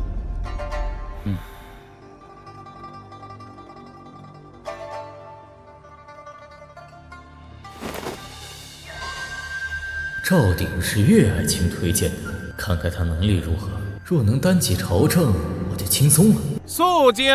赵爱卿，北伐之事你怎么看？回官家，臣以为让外必先安内。赵鼎之前是坚定主战派，怎么现在让外必先安内？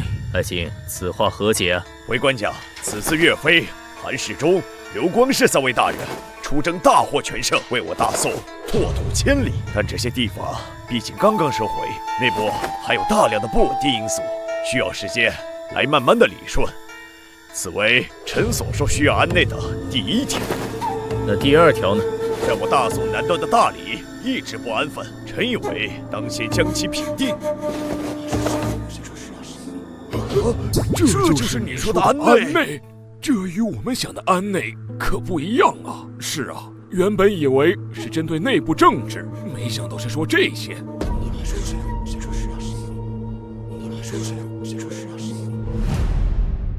赵鼎此举必有深意，有些出乎预料啊！罢灭大理国当作安内，这赵鼎莫不是在泉州受刺激了？是啊，原以为北伐能够激进，没想到赵鼎直接来个灭国之战。跟他比，我们太保守了。这大理看来不简单，大理在哪儿呢？拿舆图来。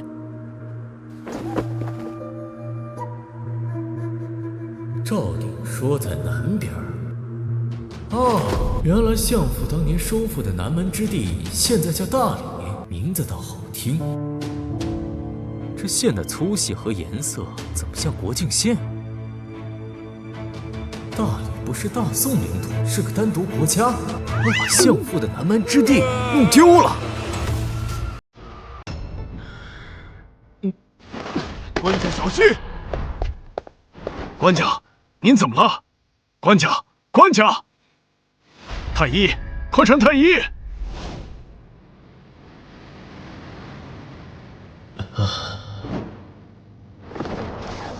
相父，你眼睛太像相父了。当年相父也这样关心我，我还总跟他斗智斗勇。爱卿，帮朕把南蛮大理拿回来。是。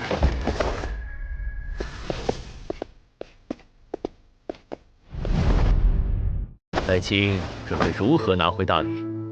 臣以为可从泸州、巨州、雍州3路同时出兵。他俩玩真的？赵鼎一提就说是出兵了，大理是独立国家，没理由就打，不合适吧？我就提一句，就到出兵阶段了。我说话这么管用，要不要再多说点？官家，臣以为此事不妥。查出去！我是相父的南蛮，我拿回来怎么见相父？你还说不妥？啊！朕说把他插出去！大汉将军呢？官家，大理国虽然与我大宋之间偶有龌龊，但毕竟没什么深仇大恨。要是无故出兵灭齐国的话，一旦其他国家升起兔死狐悲之钱，恐怕对我大宋不利，还请官家三思啊！大汉乃天朝上国，要师出有名，拿回相父的南蛮，这理由不能用，该想个什么理由呢？爱卿，那大理的皇帝今年多大？回官家，大理正治皇帝今年初刚刚禅位为僧，现在大理的皇帝为其15岁的孙子段素兴，年号圣明。这么算，太后才30岁左右，使臣有福利了。爱卿可愿为朕出使大理？刚才咱不是还说进攻大理的吗？怎么突然就又变成出使了？而且出使这种活不应该是礼部的吗？我是个武将啊，当使者的话专业不对口啊。相父当年内外一把抓，我啥事儿不用操心。这岳飞却只对北伐热衷，别的事能推就推，怎么不愿意帮我分担呢？看来想让岳飞成长为相父，还有很长的路要走。刘庆，如果让你出使大理的话，你准备怎么办？回官家，有宋以来，大理便与我大宋通好，更是一直奉我大宋为正宿。政和5年，大理皇帝段和玉更是多次请求我大宋册封其为云南节度使，之后又累封其为上柱国、大理王。两国之间不仅算是世代交好，更是我大宋坚定的盟友。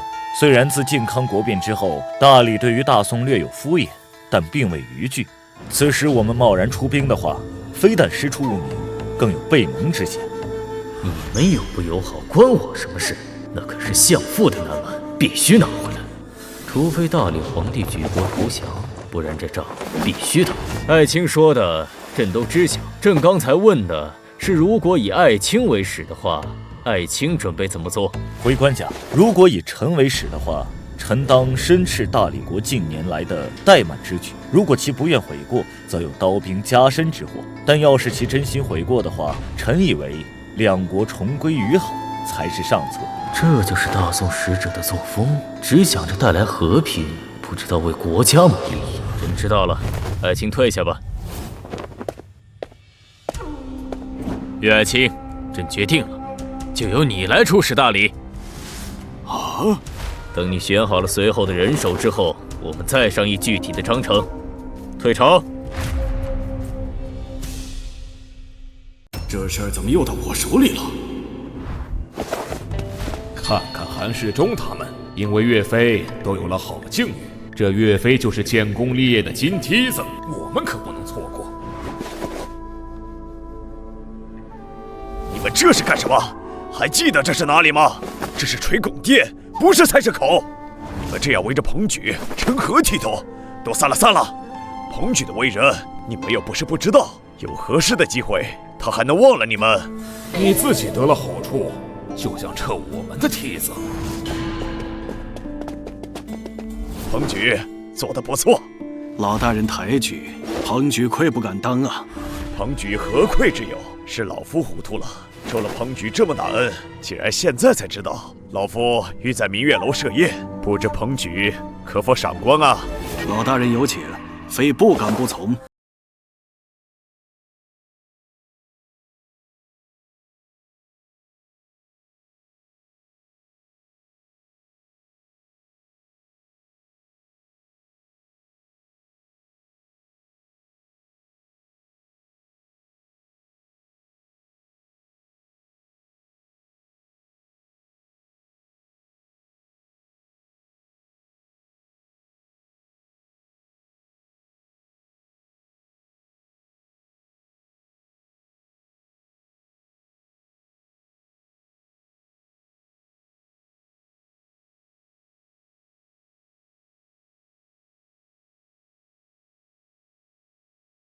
主近10万大军不说，更是拓土千里。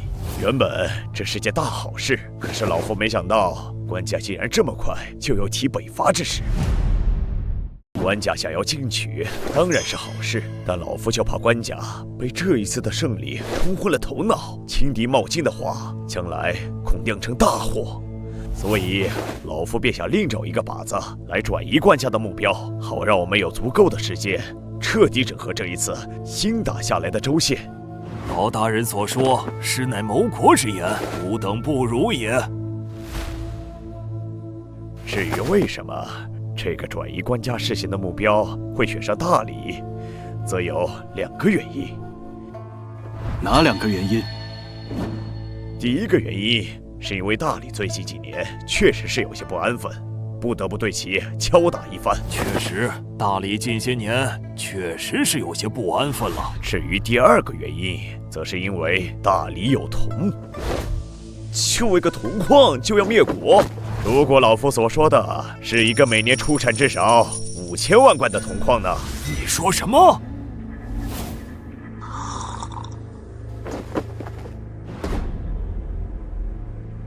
老夫也是到了泉州之后，偶然的机会，从一个经常在两国之间行商的商人口中得知，大理国新发现了一个铜矿，其规模比我们现在所知的任何一个铜矿都要大得多。但大理国也深知怀璧其罪的道理，一直对这个消息秘而不宣。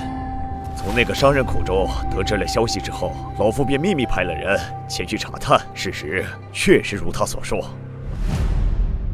但老夫也并未想过要灭了大理国。老夫原本的想法只是以大理对我大宋不敬为由，狠狠地对其敲打一番，使我大宋能趁机从那铜矿之中分一杯羹而已。结果没想到官家竟然直接决定灭了大理国，而且老夫能看出来，我刚提这个建议的时候，官家对大理压根儿就不感兴趣，是看了舆图之后才突然决定要出兵灭其国。如果不是老夫真的没和官家商量过，老夫都要怀疑官家是不是早就有了灭了大理的心思，才故意和老夫演双簧呢？你们说有没有一种可能，官家确实是早就有了灭掉大理的心思，正好你又提出了这个建议，所以官家才顺水推舟。梁辰，你这话什么意思？我的意思是，官家早就知道了大理发现新铜矿的事，只是一直找不到合适的理由动手，所以你今天提出来之后，官家便直接顺水推舟把这件事定了下来。不可能吧？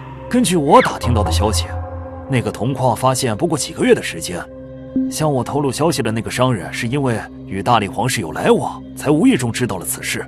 当时那个铜矿发现不过1个月时间，他曾受我大恩，闲谈中无意泄露了口风。但我派去打听的人没查到实质消息，这事还是我从大理国反常态度反推出来的。大理国对这个消息封锁很严，官家怎么会知道？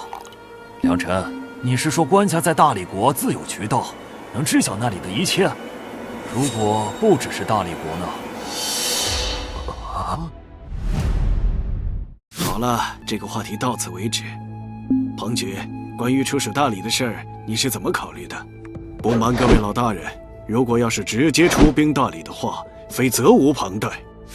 但是这出使的事儿，真是让人一筹莫展呐。李导兄，你乃是礼部尚书，出使的事儿你最擅长，你觉得该怎么办？这事儿其实很简单。简单？这比打仗难多了，好吧？彭举啊，这个事儿其实真的很简单，你不会，你找个老师不就行了？老师？彭举啊，我可不是让你拜我为师。李道秋，你这太谦虚了吧？不是我谦虚，而是我大宋任何人都当不了你的老师。啊？那我该以何人为师啊？汉使。打皇帝，杀大臣，只要能为大汉带来足够的利益，可以无所不用其极。只要你敢还手，我大汉天君顷刻即至的那个汉使。没想到你是这样的大主，你可是礼部尚书，平时是谦谦君子，怎么能说出这种话？只要能把那年产5000万贯的大铜矿带回大宋，世人怎么看我刘大中，史书如何记我刘大中，不重要。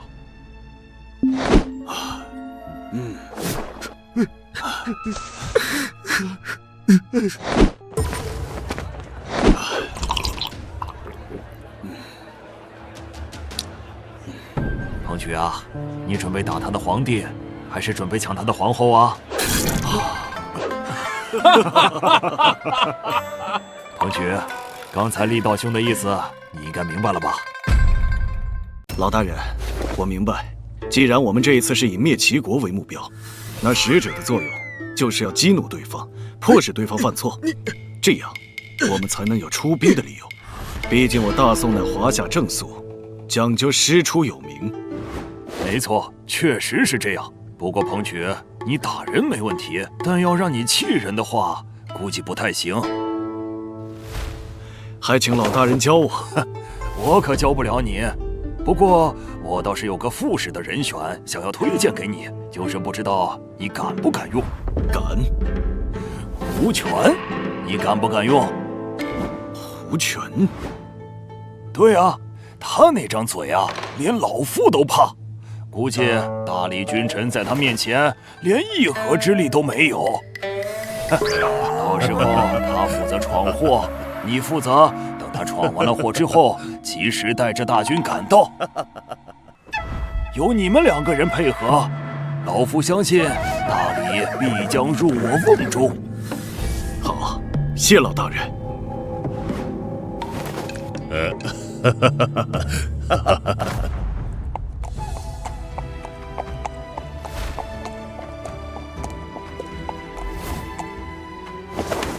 学生拜见元帅。元帅，学生想随您出使大理。上次官家命你为观察使，本官才不得不与你打交道。现在战事结束，你的观察使也卸任了。现在你只不过是个无职无权的太学生而已，你凭什么和本官一起出使？你配吗？元帅，学生知道您此次出使责任重大，万万出不得一丁点差错。可是，出使大理的队伍庞大，您就能确定您带去的每一个人都是自己人吗？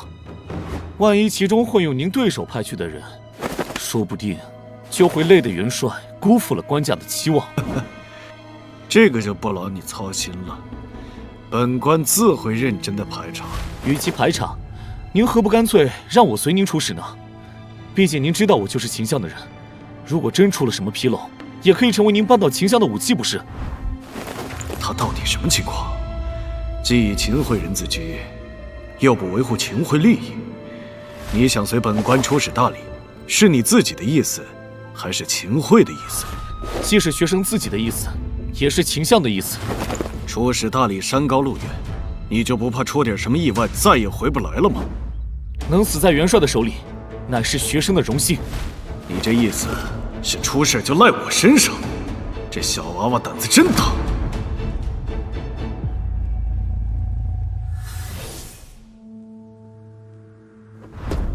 刘大中，哦，就那个水平不怎么样的礼部尚书啊，岳爱卿竟然推荐了他，他不是水平不行吗？爱卿为啥会推荐他？看来我上次看走眼了，他一定有什么自己不知道的长处，以后要重点观察，多多使用。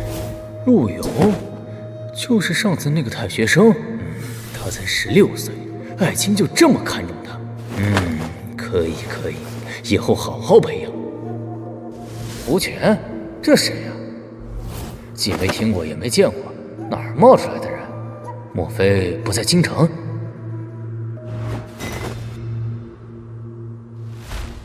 无所谓了，爱卿推荐的人肯定不一般，等出使回来再见吧。岳飞，你是故意的吧？平时朕让你推荐人你不愿意，现在好不容易有个机会了，你就推荐仨人够干什么的呀？你就不能一次性推荐个3000、5000的吗？哎，真是气死朕了！爱卿啊，这人是不是少了点儿？啊，不少了呀。臣一个正使，3位副使，使团一般不都是这个配置吗？大宋的使都这么经用吗？在我们大汉，使者可都是消耗品啊！那出去一次最少也得几10人，这只带3个人去怎么行？万一一次被消耗完了，这还怎么用？要不先把这仨先扣下，让他再推荐点人。这仨人一定是爱卿千挑万选，觉得最合适的。万一自己把人留下了，他再换几个不那么合适的，在外面出点事儿怎么办？爱卿这次出使准备怎么做呀？以当年的大汉使都为誓。岳爱卿果然不会让自己失望，孝服的南蛮终于可以回来了，自己再也不用怕将来没脸去见相父了。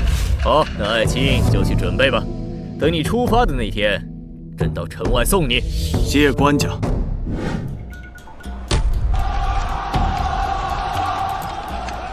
爱卿啊，你就带1万人，这太少了，至少要带10万，不，20万人才行。回官家，大理地形地貌与京师的环境完全不同，京师的兵将到了那里之后，极易出现水土不服，所以臣只带1万大军随行。等到了大理之后，臣再就近调兵便可。如此也好。那你等一会儿，朕再赐你块金牌给你调兵用。谁要不的话，你直接砍了便是。官家，别再赐了，臣已经有3块了，这3块哪一块都可以调兵。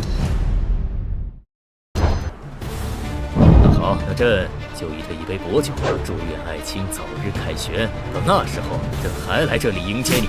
臣拜谢官家。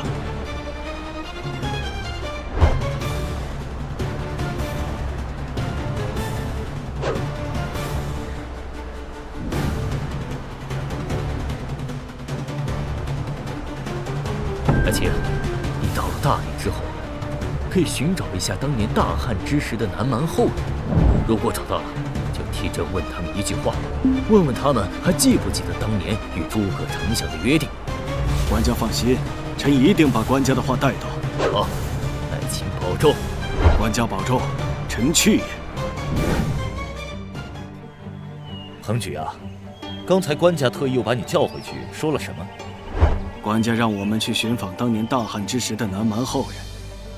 刘大人可知当年的南蛮后人现在居住在哪里？已经过去了上千年，史书中也只用一句南蛮就把一切给带过去了。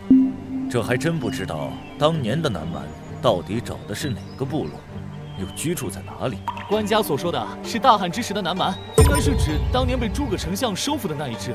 如果学生记得不错的话，当年的南蛮几经演化迁徙之后，主体变成了现在的佤族，就居住在大理国境之内的崇山峻岭之中。你怎么知道？学生平时课业无聊的时候，喜欢看一些杂书。杂书好啊，没有你这些杂书，还不知道该上哪儿找这些南蛮后人呢。官家为什么要让你找他们？官家让我带他问他们一句话。什么话？问问他们还记不记得当年与诸葛丞相之间的约定？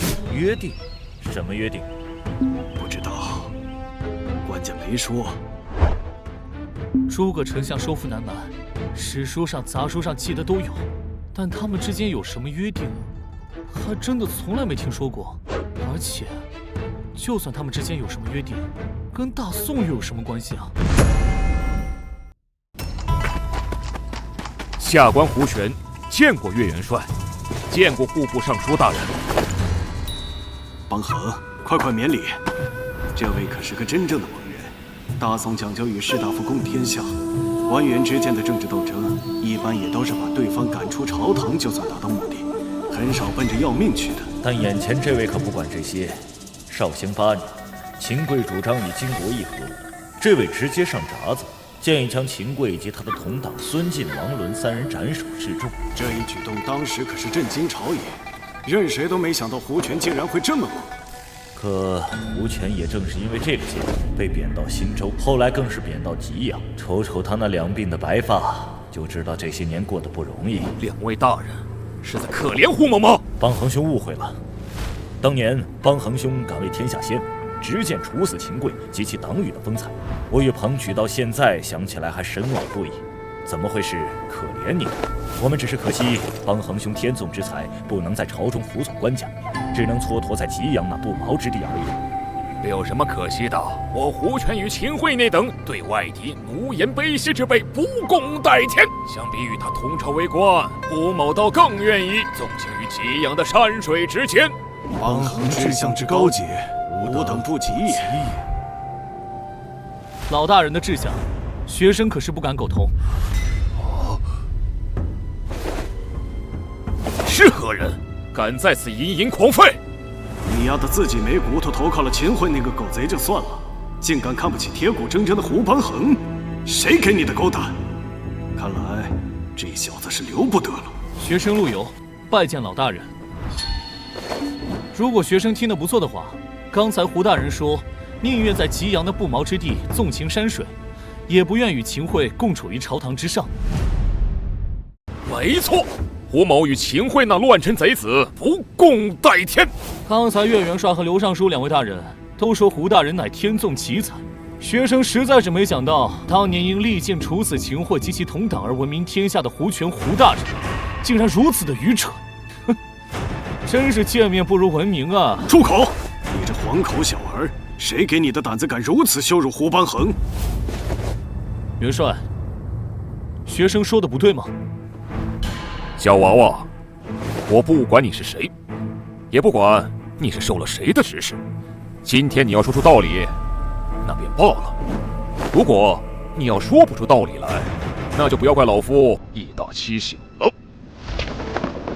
实话告诉你，老夫不仅略有一些文采，还略有一些权巧。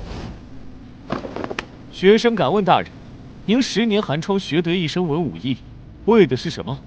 当然是上报君王，下救黎民。可是胡大人，您现在却只顾着寄情于山水之间，既于君王无益，也与百姓无益啊！难道胡大人您已经忘了自己的志向？胡大人这是被学生说中了心事，恼羞成怒，想要打死学生吗？你这小娃娃懂什么？你以为老夫说纵情山水，就真的只是纵情山水吗？老夫这是在卧薪尝胆，以待天时。哦，等什么天时啊？秦桧内等狼子野心之辈，蒙蔽得了官家一时，蒙蔽不了一世，早晚必为官家所弃。到了那时，便是我等忠臣尽忠之时。在此之前，我等只需修身养性，安心等待即可。如果学生没理解错的话，胡大人的意思是，您所谓上报君王、下救黎民的志向，就完全寄托在官家一人之身。如果官家胜利，您就进而为官，施展平生之志；如果官家不明，或者被奸臣蒙蔽，您就退而寄情山水，以修身养性。学得文武艺，或与帝王家，自古以来便是如此。如果帝王不认，难道还能强买强卖不成？胡大人说得好啊！学生想问老大人，自古如此，便是对的吗？你到底想说什么？学生记得横渠先生曾言过，我等学子学文之目的，当是为天地立心，为民生立命，为往圣继绝学，为万世开太平。自古以来，之所以要习得文武艺，或与帝王家，只不过是因为帝王乃天下之主，与帝王为谋，更容易实现我等学子之志向而已。学得文武艺，或与帝王家，只是手段，而非目的。胡大人，您本末倒置了。此人心怀天下苍生，志存迁就社稷，他这些思想绝不是来自于秦桧，他为什么敢当着我的面说出来？目的到底是什么？陆游，你到底想说什么？元帅，您认为您的命是属于谁的？官家是大宋的天子，岳飞是大宋的臣子，岳飞的命自然是属于官家的。元帅此言差矣。现在元帅得官家信任，得以进展胸中抱负，此乃幸事。但是1年之前的事情，元帅都忘了吗？当时刚刚大破诛仙阵，正要挥师汴京，收复故都之时，官家以12道金牌召您回京，使您10年之功毁于一旦。之后，您岳云少将军、张献祖一众岳家军骨干，均以莫须有的罪名下狱。如果不是官家突然改变了主意，你现在早已化为一捧黄土。你一手创建的岳家军，也必将成为一盘散沙，消失于历史的烽烟之中。学生知道这一切都是您自愿的，因为对您来说，以死报君王同样是一种尽忠。可是，元帅，您想过一个问题吗？杀掉岳飞，对于官家来说，只是失去了一个臣子。可是，大宋会失去什么？百姓又会失去什么？去年底，您与韩世忠将军、刘光世将军3路大军齐出，彻底粉碎了金兀术逼迫我大宋屈膝称臣的阴谋。您有没有想过，如果官家当时没有突然改变主意，您真的以莫须有的罪名被处斩，现在的大宋会是个什么局面？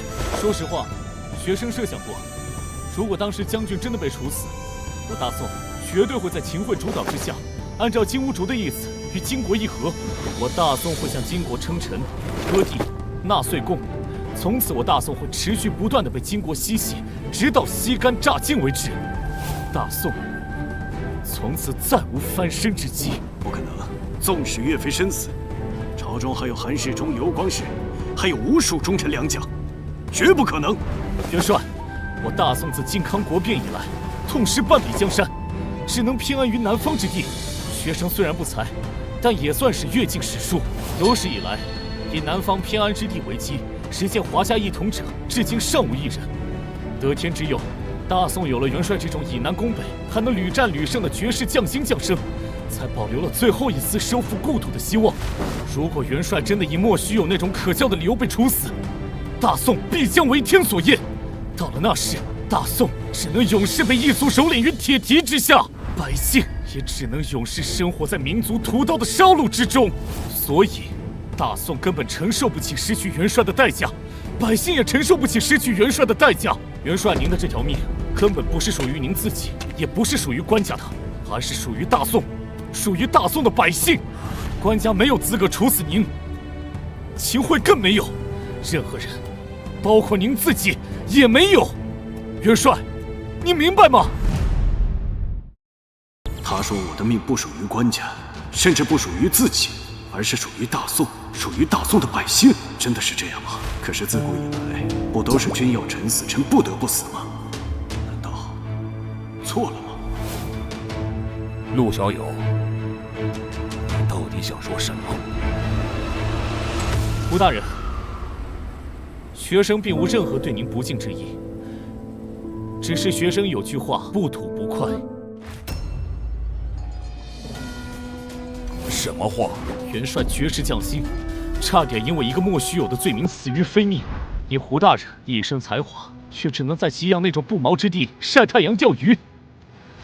不仅是你们二人，朝中还有好多大人才华横溢，却不得施展。而你们这些人有一个共同点，都是为秦桧所害。你们就没想过这是为什么吗？那还不是因为秦桧阴险卑鄙？胡大人，您错了。老夫哪里错了？你们之所以会受制于秦桧，固然是因为秦桧阴险卑鄙，但最重要的原因，乃是因为你们太过刚直。刚直有何不对？如果是因为为人刚正，非但没有不对，反而是一种美德。但如果做官刚直，那学生只能说太蠢了。小子，你再说一遍！大人，我们都知道秦桧是个十足的坏主。可是像你们这样忠正又有才华的大臣，为什么一个又一个的被他赶出朝堂？你们当然可以说，我不屑于此等人为伍，但是您怎么就不想一想呢？如果你们这些忠直的大臣全都离开了朝堂，朝政怎么办？百姓又怎么办？甚至官家该怎么办？你们总说官家是被秦桧以及他的党羽蛊惑，可你们这些忠直的大臣们都离开了朝堂，朝堂上只剩下了秦桧和他的党羽，官家只能听到他们一党的声音。这种情况下，别说是官家了，就是换成胡大人您能保证自己不被他们蛊惑吗？大人，你们总骂秦桧是一个奸臣，但学生以为，如果你们这些忠直之人还记得自己的志向，就要比秦桧更像一个奸臣。他秦桧不是卑鄙吗？你们就要比他更卑鄙。他秦桧不是狡猾吗？你们就要比他更狡猾。他秦桧不是心狠吗？你们就要比他更心狠。他秦桧不是手黑吗？你们就要比他更手黑。他秦桧不是擅长结党吗？你们就要比他更擅长结党。他秦桧不是擅长罗织罪名吗？你们就要比他更擅长罗织罪名。总之一句话，他秦桧不擅长的，你们要擅长；他秦桧擅长的，你们要比他更擅长。只有这样，你们才能牢牢地站在朝堂之上；只有这样，你们才能实现自己的志向，上报君王，下救黎民。可是，如果这样，我们跟秦桧那个奸臣有什么区别？只要能牢牢地站在朝堂上，只要没有迷失了本心，元帅您就干脆把自己当个奸臣又何妨？这就叫做走奸臣的路，让奸臣无路可走。武官，你来。元帅，有何？本帅绝世将星，你骂本帅蠢？本官嫉恶如仇，到底哪里蠢了？本官一点都不蠢。三位大人，何至于此啊？这不是我说的对吗？觉得我说的对，你们还踹我屁股？正是因为你说的对，我们才发现我们仨人都不够狠，需要练一练。我们仨年纪都大了，这里就你年轻，这不正合适吗？我。